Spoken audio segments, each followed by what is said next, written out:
안녕하세요. 저는 지금 최고의 남편을 만나 슬아의 딸 둘을 둔 여자입니다. 남자 주인공이 마마보이인 드라마를 보다 문득 오래전 일이 생각나서 이렇게 글을 써보게 되었습니다. 저는 사실 현재 딸을 낳고 살고 있는 지금의 남편과의 결혼이 처음은 아니에요. 지금의 남편과 결혼하기 전 한 번의 시행착오가 있었죠. 제가 보고 있던 드라마 남자 주인공처럼 전 남편이 심각한 마마보이였는데요. 저는 남편이 마마보이라고 해도 나쁜 사람은 아니니까 참고 살려고 했었어요. 그런데 더 심각한 문제는 남편이 아니라 시어머니셨거든요. 시어머니는 아들과 며느리를 전부 자기 소나기에 넣어 쥐고 흔들고 싶어 하시는 분이었어요. 저는 시어머니의 소나기에 놀아나고 싶지 않아 이혼이라는 결정을 하게 되었습니다. 이혼 전까지는 저와 남편 사이에 아무 문제가 없었고 연애할 때처럼 사이가 엄청 좋았어요.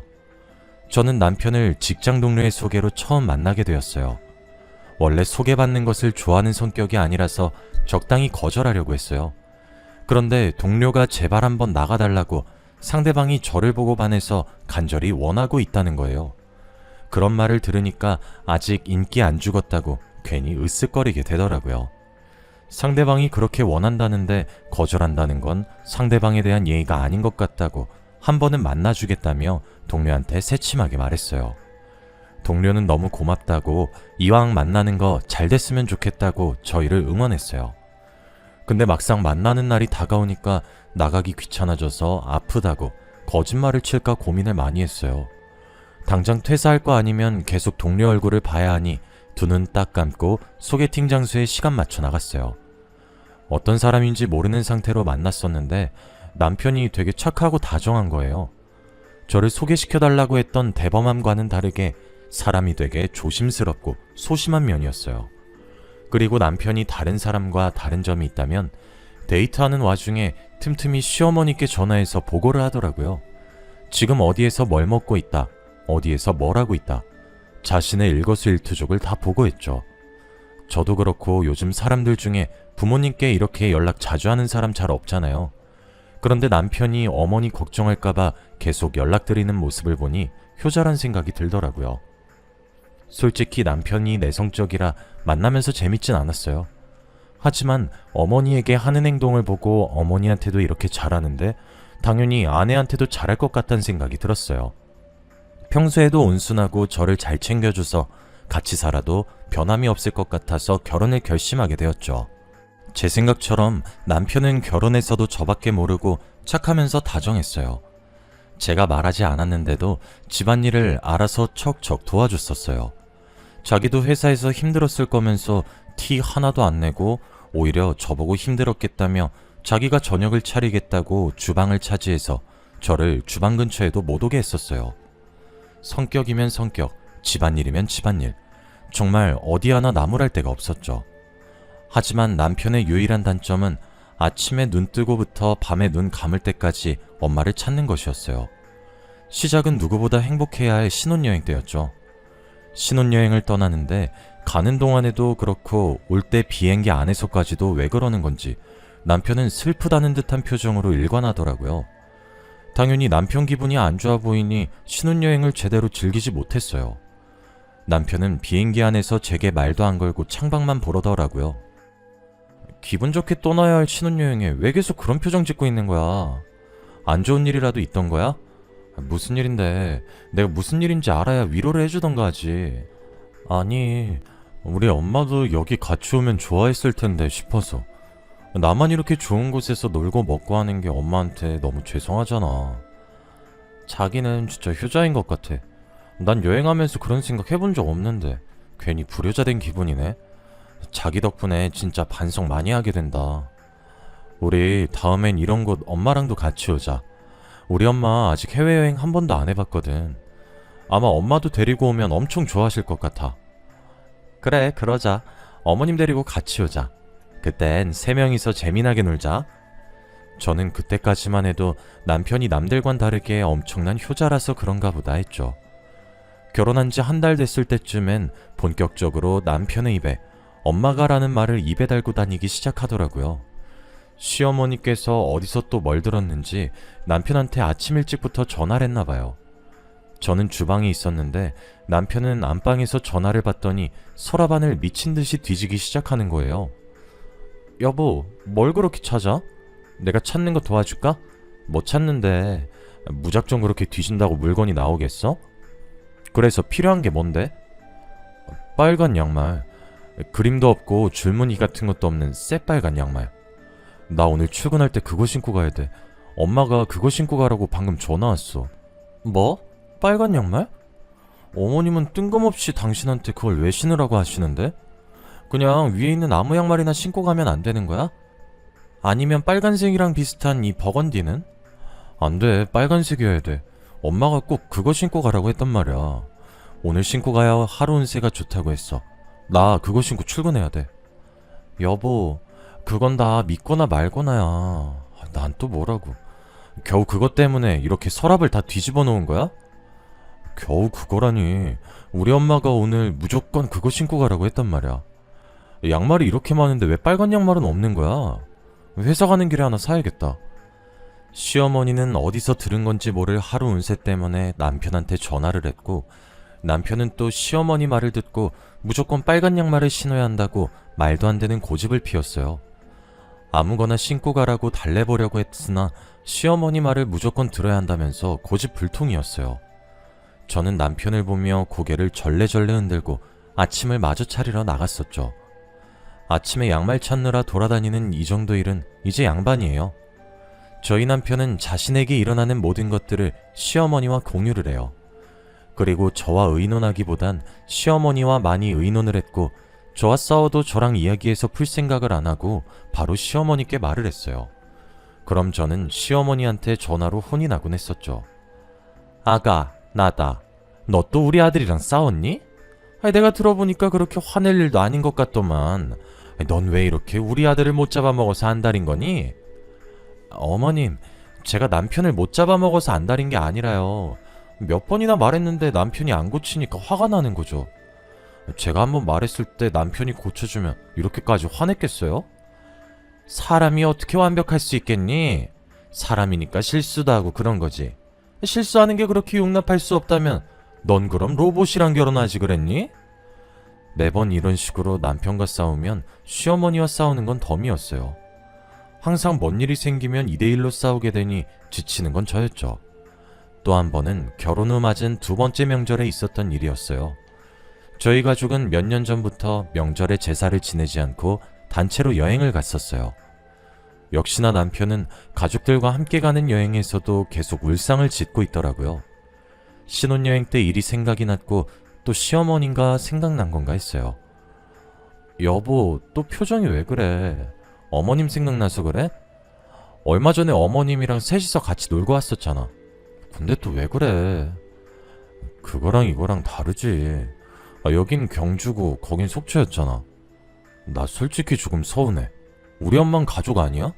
사돈이잖아. 같이 올 수 있는 거 아니야? 여보, 생각을 해봐. 우리 부모님이랑 우리 부부만 온 것도 아니고 우리 언니 오빠 부부도 같이 온 거잖아. 그런데 우리 어머님까지 오시면 얼마나 불편하겠어. 당신은 우리 엄마가 불편해? 우리 엄마가 당신을 얼마나 생각하는데 잘 알잖아. 근데 당신이 어떻게 그렇게 말할 수가 있어? 그동안 우리 엄마를 불편하게 생각했던 거야? 그런 게 아니잖아. 내가 아니라 다른 식구들이 불편해한단 말이었어. 같이 놀면서 친해지면 되잖아. 우리 가족이 많은 것도 아니고 겨우 어머니 한 분뿐인데. 지금 어머니 혼자서 얼마나 외롭겠어. 당신은 그런 생각 안 했어? 그렇겠네. 어머니 많이 외로우시겠네. 그렇지만 우리 결혼하기 전부터 우리 집안이 명절 보내는 방식이고, 따지고 보면 우리 언니 오빠 부부도 시댁 식구 처가 식구 안 데리고 오잖아. 우리도 똑같은 거야. 제가 그날 저희 가족들 보는 앞에서 찡찡거리는 남편을 얼마나 달랬는지 몰라요. 한두 살 먹은 어린애도 아니고 입이 오리마냥 나와서는 시어머니 안 모셔왔다고 따지는데 가족들 보기 얼마나 창피했는지 몰라요. 덕분에 가족들도 저희 남편 눈치 보느라 제대로 즐기지도 못하고 저는 가족과 남편 둘 다 눈치를 봐야 했어요. 저는 그날을 기점으로 더 이상 남편이 단순히 시어머니 생각을 많이 하는 효자 아들이 아니라 정도가 다소 지나친 마마보이라고 생각을 했어요. 시어머니는 남편이 자기 말이라면 찍소리도 못한다는 걸 알고 그 점을 정말 잘 이용했었어요. 한 번은 시어머니께서 저녁 식사를 같이 하자고 하시는 거예요. 저는 중요한 미팅 때문에 못 간다고 다른 날 잡아달라고 말씀을 드렸는데도 쓸데없는 고집을 부리시면서 오늘 당장 먹어야겠다고 하시더라고요. 저는 도저히 안 될 것 같아서 남편한테 저 빼고 먹으라고 연락을 했어요. 남편은 또 곧대로 제 말을 시어머니께 한 거예요. 잠깐 회의 자료 프린트하러 간 사이 남편한테 부재중이 5개나 와 있더라고요. 여보, 진짜 오늘 저녁 먹으러 뭐다? 우리 엄마 지금 화 많이 났어. 당신 빨리 오라고 소리 지르고 난리도 아니야. 저러다 쓰러지시겠어. 말했잖아. 오늘 중요한 회의 있다고. 당신도 회사 다니니까 알 거 아니야. 중요한 회의에 빠지면 어떻게 되는지. 당신 잘 알면서 왜 그래? 당신은 우리 엄마보다 회사가 더 중요해? 엄마 지금 며느리한테 무시당한다고 인생 헛살았다면서 난리야. 전화 잠시 나한테 줘봐라. 얘, 너 지금 저녁 시간이 다 됐는데 안 오고 뭐하냐? 시애미를 무시해도 유분수지. 매일 저녁 먹자고 하는 것도 아니고 이번에 한 번 먹자고 했는데 시애미를 물 먹여? 어머님, 제가 언제 어머님을 무시했다고 그러세요. 저 어머님 무시한 적 없어요. 저도 지금 엄청 중요한 일 때문에 빠질 수가 없어서 그래요. 진짜 죄송해요. 그래, 너는 우리보다 회사가 중요한가 보구나. 그래, 그럼 우리 신경 쓰지 말고 하던 일 마저 보거라. 시어머니는 자기 할 말만 하고 전화를 끊어버리셨고 저는 회의를 마치고 집으로 들어갔어요. 집에 갔더니 현관문 앞에 가방 3개가 나와 있더라고요. 비밀번호를 입력하려는데 계속 틀린 비밀번호라고 뜨는 거예요. 저는 남편한테 전화를 걸었고 남편은 전화를 안 받더라고요. 누가 이기나 해보자는 심정으로 받을 때까지 계속 걸었어요. 거짓말 안 하고 전화를 20번 정도 했을 때 남편이 난처한 목소리로 전화를 받더라고요. 당신 지금 뭐 하자는 거야? 전화 왜 안 받았어? 당신 지금 집에 있지? 집 비밀번호 왜 바꿨어? 앞에 나와 있는 짐들은 또 뭐고? 그거 당신 짐이야. 엄마가 당신 집에 들어오지 말래. 비밀번호도 엄마가 바꾸라고 시켰어. 엄마 화 풀릴 때까지만 친정해준 가 있어. 며칠간 집에 안 들어가시겠대. 아니, 나도 이 집 살 때 돈 보태서 집주인인데 지금 집주인인 나를 쫓아내겠다고? 이게 무슨 말이야. 당장 문 열어. 문 안 열어? 넌 일이 좋다고 남편이랑 시애미 벌였을 땐 이 정도 각오도 안 했니? 너 다시는 이 집에 들어올 생각 하지 말거라. 잘못했다고 나한테 싹싹 빌기 전까진 절대 안 들여보내줄 거니까. 저는 이 꼴로 친정에 가면 부모님께서 걱정할 것 같아서 자존심 한번 버리자는 심정으로 시어머니께 잘못했다고 다신 안 그러겠다고 빌었어요. 남편은 와중에 그냥 집에 오지 그러게 왜 회의에 갔냐고 말하더라고요. 저는 때리는 시어머니보다 말리는 신우가 더 얄밉다고 남편도 꼴보기 싫어서 그날 다른 방에서 잠을 잤어요. 그 뒤로 시어머니께서는 매번 제 행동에 자기 마음에 안 들면 남편을 불렀어요. 남편 앞에서 쓰러지는 신용도 하고 골골거리며 다 죽어가는 신용도 했죠. 그러면 남편은 또 시어머니 말을 듣고 제가 잘못한 거니까 빌라고 하거나 시어머니가 하자는 대로 해달라고 하죠. 언제까지 시어머니 뒷공문이나 졸졸 따라다니고 있을 건지 정말 한심했어요. 그래도 남편이 마마보이라서 그렇지 사람은 워낙 착해서 이혼 생각을 해본 적은 없었어요. 이런 말 하면 안 되는 걸 알지만 막말로 시어머니보다는 저희가 더 오래 살 것 아니에요? 시어머니 살아계시는 동안만 잘 참고 살아보자라는 생각을 했어요. 제가 참는 동안 시어머니는 사는 날까지 열심히 며느리를 괴롭혀보자라는 생각을 하셨는지 다방면으로 저를 열심히 괴롭히셨어요. 저희 가족이 명절에 놀러 간다는 걸 알고 제가 노는 꼴을 못 보시겠는지 명절에 저희 집에 보내지 않으시려고 어떻게든 용을 쓰세요. 보통 명절 당일 낮에 친정으로 향하는데 아침부터 머리에 천으로 된 흰띠 같은 걸 두르고 곧 죽는 사람처럼 앓는 소리를 그렇게 내세요. 저는 시어머니께서 연기를 하신다는 것을 알고 무시한 채 친정에 갈 준비를 하려고 하면 옆에서 남편이 난리를 치기 시작하죠. 우리 엄마가 아파서 이렇게 앓고 계시는데 당신은 지금 처가갈 준비라는 거야? 사람이 어떻게 그래? 아무리 우리 엄마가 미워도 이러는 건 아니지. 여보, 도대체 언제까지 어머니 연기에 속을 건데? 지금 어머님 연기 중인 거 모르겠어? 매번 어떻게 명절 때마다 저렇게 아프신지 신기하지 않아? 전날은 괜찮다가 꼭 친정 갈 시간에 이러시잖아. 당연히 그러시겠지. 어제 명절 음식 만드느라 얼마나 힘드셨겠어. 어제 그 고생했으니 오늘 몸살 나는 게 맞지. 말은 똑바로 하자. 고생은 내가 다 했어. 명절 음식 내가 다 했다고. 어머님 하신 거 하나도 없으셔. 게다가 식구가 많은 것도 아니고 우리 셋밖에 없어서 음식을 다른 집보다 많이 하지도 않았어. 아유, 시애민 이렇게 아파 죽는데 며느리 나보고 꾀병이라고 하네. 아이고, 인생 엇살았어. 내가 죽어야지. 이렇게 살 바에 콱 죽어버려야지. 엄마, 그게 무슨 말이야. 엄마가 죽긴 왜 죽어. 그런 말 하지 마. 당신 진짜 너무한 거 아니야? 누가 더 일을 많이 했든 지금 엄마 아프잖아. 그럼 당신이 어머님 보고 있어. 난 친정 갈 테니까. 나는 어머님이 연기하는 거 넘어갈 정도로 순진한 사람 아니야. 저는 시어머니께서 연기를 하든 말든 남편을 시댁에 두고 혼자서 친정으로 향했어요. 가는 동안에 전화 폭탄이길래 명절이 끝날 때까지 안 킬 생각을 하고 전화를 아예 꺼버렸어요. 그랬더니 남편이 시어머니는 어쩌고 친정까지 저를 찾아온 거예요. 저는 드디어 시어머니가 연기한 걸 알아차리고 온 건가 했는데 시어머니께서 다 죽어가는데 어떻게 시어머니 버리고 여길 올 수 있냐고 저를 데리러 온 거더라고요. 남편의 말을 듣고 저희 부모님은 또 저를 시댁에 보내려고 하시는 거예요. 시어머니가 연기하는 거라고 했는데 어머니는 그래도 그러는 거 아니라고 일단 시댁에 가보라고 하더라고요.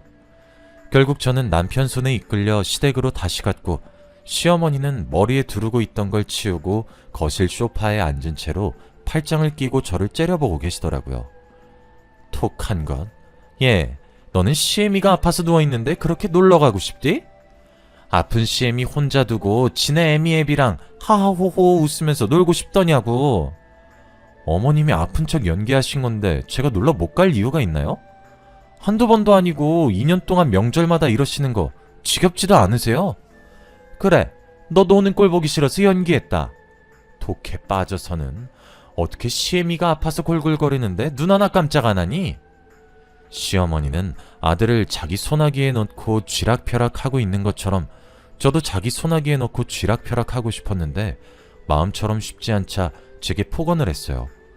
남편은 시어머니가 정말 아픈 척 연기했다는 걸 알고 충격을 받았는지 한동안은 버릇처럼 말했던 엄마 얘기도 하지 않고 안부 인사도 드리지 않았어요.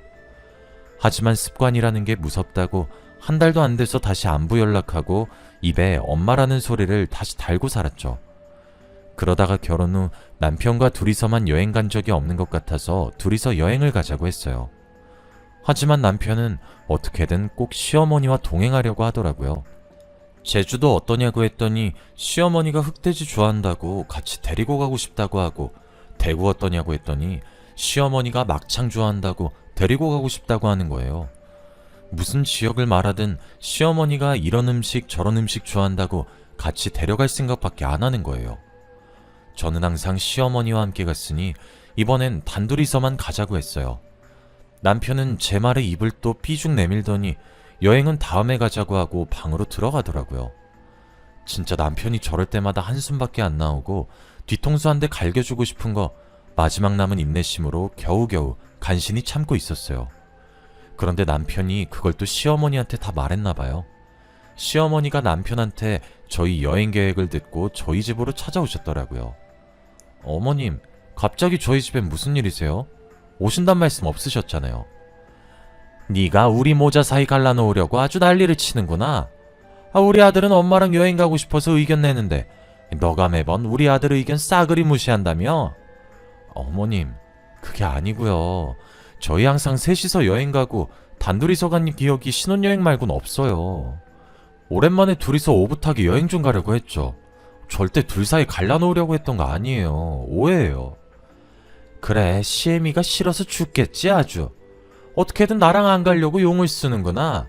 그냥 나보고 죽으라고 코살 지내지 그러니? 그럼 둘이서 여행 마음껏 갈 수 있겠네. 무슨 말을 그렇게 하세요. 전 정말 그럴 의도 없었어요. 솔직히 저희 여행 가면서 어머님 안 모시고 간 적 없잖아요. 한 번 정도는 둘이서 갈 수 있는 거 아니에요? 시어머니는 제가 남편과 자신의 사이를 갈라놓으려고 수작을 부린다고 생각하시면서 말도 안 되는 말을 계속 하시는 거예요. 저는 남편을 째려보았고 남편은 저와 눈이 마주치자 아무 말도 못하고 어머니 뒤에 숨어가지고 자신의 손톱만 매만지면서 쭈뼛쭈뼛거리고 있더라고요. 이게 이렇게까지 싸우고 있을 일인가 싶고 시어머니는 논리도 없이 저렇게 말하는데 반박할 마음도 안 생기더라고요. 저는 잠자코 아무 말 없이 시어머니가 하시는 말을 다 듣고 있었어요. 심심찮게 들려오는 욕은 물론이거니와 저희 부모님까지 거론되더라고요. 니 애미애비가 그렇게 가르치디? 시애미 이렇게 모시라고? 사돈께서 너한테 아주 좋은 거 가르치셨네. 아주 잘 가르치셨어. 여기서 저희 부모님이 왜 나와요? 솔직히 이게 이렇게까지 혼날 일인지도 모르겠고요. 저희 부모님까지 나와야 되는 일인진 더더욱 모르겠네요. 싹바가지 없이 시애미한테 대들긴? 네 부모가 그렇게 가르쳤으니까 네가 이렇게 행동하겠지. 자식은 부모의 거울이라고 안 봐도 뻔하지. 네 애미도 시애미 이렇게 모셨나 보다. 어머님, 말이 너무 심하신 거 아니에요? 저희 부모님 교육자시고요. 누구보다 저 잘 가르치셨고요. 어머님한테 그런 말 들으실 분들 아니에요. 저는 일 더 크게 만들기 싫어서 대답을 안 하려고 했는데 부모님 얘기엔 참을 수가 없는 거예요.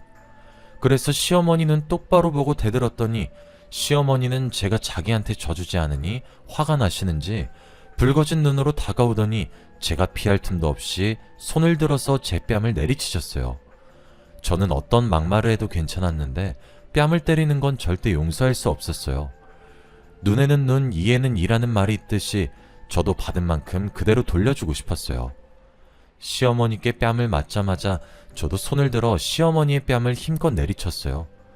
남편은 놀라서 주춤거리고 시어머니도 제게 뺨을 맞을 줄은 몰랐는지 고개가 반대로 꺾인 채로 눈만 껌뻑거리고 있더라고요. 너 지금 내 뺨 때린 거야? 아들아, 지금 봤지? 내 뺨 때린 거. 어? 야, 애미애비한테 뭘 보고 배워서 감히 겁도 없이 시애미 뺨을 후려쳐? 제 뺨 먼저 때리신 건 어머니세요. 제가 받은 대로 돌려주는 성격이라서요. 아이고, 며느리가 시어미 죽이네. 아들아, 당장 경찰서에 전화해. 내가 저거 폭행죄로 콩밥 먹일 거니까. 인생을 잘못 살았어. 며느리한테 뺨이나 맞고. 신고해보세요. 저도 가만히 있지 않을 거니까요. 저희 사촌언니 변호사인 거 아시죠? 저도 뺨 맞았고 정당방이고 그동안 저한테 폭언하셨던 것도 같이 엮을 거예요. 뭐? 우리도 변호사 선임해서 너 콩밥 제대로 먹게 해줄 거야. 진단서 끊어놓을 거니까 너 딱 기다려. 알겠어? 뺨 맞은 걸로 과연 진단서를 끊어주실까요? 그리고 변호사 선임할 돈은 있으세요? 들으려고 들은 건 아니고 저번에 뭐 투자 잘못해서 모아둔 돈 다 잃으신 것 같던데. 제가 맞는 말만 하자 시어머니는 제 말에 반박도 못하고 입을 굳게 다무셨어요. 저는 친정으로 가기 위해서 짐을 챙겼고 합의윤서를 남편 발밑에 던졌어요.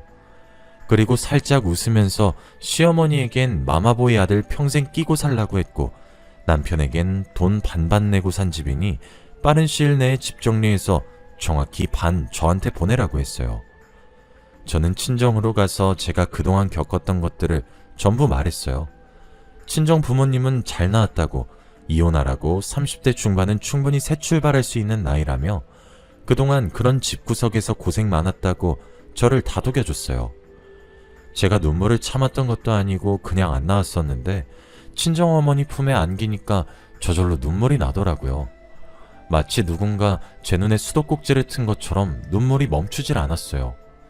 그동안 시어머니나 남편한테 당한 것 때문에 서러워서 눈물이 나는 게 아니라 부모님께서 욕먹으실 분이 아닌데 괜히 욕먹게 만든 것 같아서 미안해서 눈물이 났던 것 같아요. 저는 빨리 끝내고 싶어서 성격 차이로 합의 이혼을 했고 집도 팔아서 정확히 반으로 나눴어요. 지긋지긋하던 시댁과 모든 것이 끝났죠. 결혼은 힘든데 이혼은 뭐가 그리도 쉬운지, 막상 이혼하고 나니까 진짜 이게 끝인지 확실히 이혼한 게 맞는지 어안이 벙벙하더라고요. 마냥 속 시원할 줄 알았는데 지나온 세월이 아깝기도 하고 여러 가지 복잡한 심정이었어요. 저는 마마보이와 함께했던 결혼 생활을 잊기 위해 일도 열심히 하고 악착같이 살았어요. 덕분에 초고속 승진도 했고 더 좋은 조건으로 다른 회사에 스카웃되어 이직을 하게 됐죠. 저는 이혼한 뒤로는 계속해서 승승장구했어요. 이직한 직장에서 새로운 인연도 만나 이렇게 다시 가정을 꾸리게 됐죠. 원래 결혼 생각이 없던 분이시라 저희 부서의 남편 혼자만 총각이었는데 저를 만나면서 마음을 바꾸셨다고 하더라고요. 저도 이혼한 지 1년도 채 되지 않았었기에 결혼할 마음은 딱히 없었어요. 그래서 저나 남편이나 결혼까지 생각을 안 했고 정말 가볍게 만났었어요. 그런데 만나다 보니 가치관도 비슷하고 웃음 코드도 비슷하고 잘 맞는 게 한두 가지가 아니더라고요. 게다가 헤어질 때마다 둘 다 아쉬워서 계속 제 집에 도착하면 남편 집 데려다 주겠다고 다시 돌아가고, 남편 집 도착하면 또 저희 집 데려다 주겠다고 왔던 길을 다시 가요. 저희 얘기를 듣던 다른 직원이 차라리 결혼해서 같이 사는 게 낫지 않겠냔 말이 나왔고, 아직 결혼은 아니라고 저희가 손살에 치긴 했지만 고민을 하게 되더라고요. 저는 이혼녀인데 남편은 총각인 것도 마음에 걸리고, 이제 이혼한 지 겨우 1년 반밖에 안 됐는데 벌써 재혼을 하는 건 이른 게 아닌가 하는 생각도 들었죠. 남편은 결혼하고 싶어 하는 눈치인데 제가 망설이는 것 같아서 선뜻 결혼하자는 말을 못 하더라고요. 결혼을 한번 해보니까 지금의 남편이 전 남편보다 안 좋고 못 믿어서가 아니라 결혼이라는 게 쉽게 결정할 게 아니라는 걸 알게 돼서 더 겁이 났어요. 한참을 고민하다가 우직하게 아무 말 없이 기다려주는 이 남자와는 뭘 해도 될 것 같다는 생각에 결혼을 결심하게 됐고, 제가 먼저 남편에게 결혼하자고 했죠. 어쩌다 보니 진지하고 무거운 분위기가 잡혀서 남편은 괜히 왜 여자가 먼저 청혼하냐고 못 들은 걸로 하겠다면서 다음에 자신이 완벽하게 준비해서 프로포즈 하겠다고 하더라고요. 저는 단순히 웃고 넘기는 장난인 줄 알았는데 정말 눈물 콧물 다 흘릴 만큼 감동적인 프로포즈를 해줬어요. 남편이 제게 해줬던 프로포즈를 녹화했었는데 아직도 가끔 그 영상을 돌려보곤 해요. 지금 남편은 정말 한결같이 저와 아이들을 잘 챙겨줘요. 한 번 실패를 한 결혼이라 두 번째 결혼은 많이 걱정했었는데 걱정했던 게 무색할 만큼 잘 지내고 있어요. 앞으로도 저희 네 가족 지금처럼만 알콩달콩 행복하게 살았으면 좋겠어요. 저의 긴 이야기는 여기까지예요. 이런 사연을 써본 게 처음이라 두서가 없지만 그래도 제 사연 끝까지 들어주셔서 정말 감사합니다.